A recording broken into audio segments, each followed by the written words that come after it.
Hello and very warm welcome. My name is Wesson and we want to do today cloud formation. So also a topic which comes in the cloud practitioner guide, and yeah, with this you will see a little bit of a hands-on how you do it from an easy way perspective. And yeah, just let's do this. We are here in the console and we want to open CloudFormation. There we have it. Just let it shortly open here. We will go to the landing page of it. So click here on CloudFormation and there you see it. Actually, what is CloudFormation? Simply your infrastructure management using AWS, or simplify your infrastructure management using AWS CloudFormation. So you are making infrastructure as code. For example, in the beginning it could be that you are spinning up your S3 buckets, your instances, your DynamoDB tables, your IAM stuff, and so on. You are doing everything in the console or via the CLI. And it could happen that in the beginning it's fine, but after a while you have so many instances and so many buckets, and could be also a bigger corporation, and then you have the issue that standards must be applied. So which roles get, which permission gets an S3 bucket, which policies are behind, or when you spin up the EC2 instances, which type it is, and so on. And when somebody does it every time in the console or via the CLI, mistakes can happen. You forgot to check a box, you forgot a line of code, and then it's not in the standard again, and that's why CloudFormation comes into play. So with this, you will write your code up front to initiate or spin up services, or to delete services, and so on, and this gives you more control over the standards, and you make with this sure that everything is spin up like you wish. And we do today a simple example. So as I said, we are here now in CloudFormation. We go first to stacks, and then we do create stacks. We choose an existing template. You can also use the infrastructure as code generator. If you want, you can also use the composer. For us in the beginning it's simple and easy because we want to, on a cloud practitioner level, want to make sure that we understand how we can use it and how we can hands-on apply it on a simple level. Okay, so choose an existing template. You can have your JSON or YAML file, it's here. So this describes actually the code. This can be a JSON or YAML file, and this can be either in an Amazon S3 bucket where you save it. This can come from Git, or you upload a template file. In this case, we are uploading a template file. We are choosing here one. I have here also some, and let's open this one. So with this, we want to create an S3 bucket. We say a S3 bucket. We want to configure the name of it. We want to block public access as true. So here you have settings, and then it's some simple stuff behind. Actually, I'm also not so much with the coding, so you can use either, as you saw, an LLM to generate this one. You can use from Git also repositories, which can help you, or even from the AWS help. Get also there these YAML files that you can create them your S3 buckets or your services like you wish. Okay, so this is how it looks. So let's close it. So we chose this file here. Then we go to next. The stack name is my stack test. Yeah, we can use this one here. Go to next. Then we can add a tag to this if you want. And here comes now an important thing.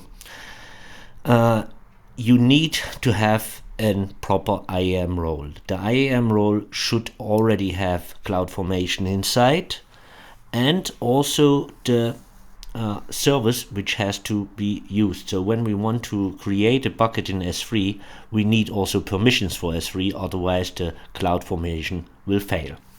So that we are doing this from scratch. So you see here we need here an IAM role. So best is we open IAM in a new window. Then we go to roles. We will create a role. This is for AWS service. This service is CloudFront or CloudFormation. Click next. And then the permission policies is S3. So in this case we give him here full access. So as you can see, you allow actually everything. Click to next.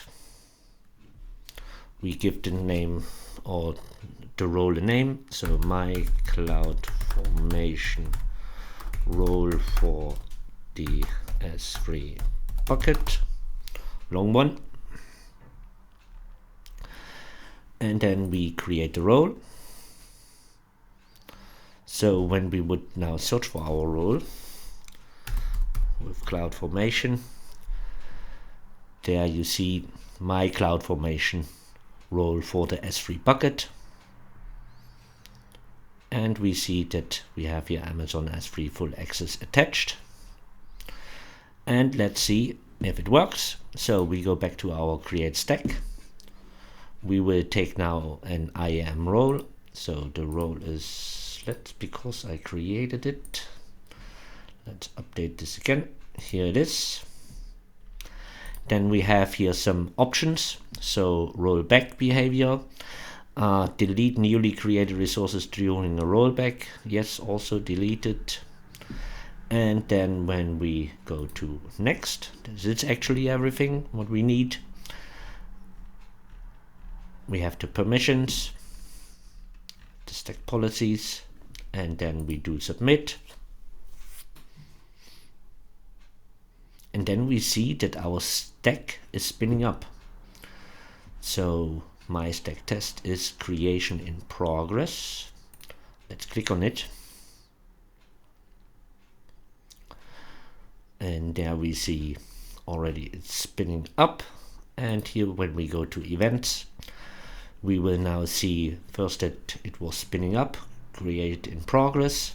And then it said, okay, creation complete. How we then now can control this, we will go to S3. Here we have it. Here's our S3. And when we check our file, our bucket must be named S3 CloudFormation, and then my name, and then date from today plus a 1. And let's have a look. Here it is. Spin up. And we check also our properties, permissions, better like this, block all public access, it's on. So that's great. So it was created successfully. And here you can see it was just easy, put it in CloudFormation, the file to creation, and then spin up the stack. And when you see now here we are back in CloudFormation, when we would now delete the stack, let's do this. Then the deletion is initiated. Let's go back there again. Go back out and go back to our stacks. Then there's no stack anymore. And with it, as we didn't clarify that via I delete my stack, still the resources should be there. It comes in the normal or default behavior that when we delete the stack, also our bucket, which we have here, must be deleted. So let's check S3 CloudFormation as Torm, and it's still there. We go to our buckets. We will update here, and there it's gone. And that's actually a simple way to use the CloudFormation. As I said, it's really valuable when you want to have some standards inside, spin up some code, even from within the company already, which is existing, so that you are in the existing standards, or when you are create something, want to share it with others, that they have the same resources then like you created, you can also share the stacks. And that's really great, and you will never forget also to delete any resource, because when you create the stacks and spin up resources and then delete in the end the stack without this deletion, or with this deletion in progress, that when you delete it, it's done, then all of the stuff, all of the resources which you are spinning up are also stopped and occur not any more costs. That's it actually. I hope you learned something from a cloud practitioner level. I think that's also enough what you have to know. And I hope you enjoyed the video, and I will see you in one of the next ones. Have a nice day. Bye bye.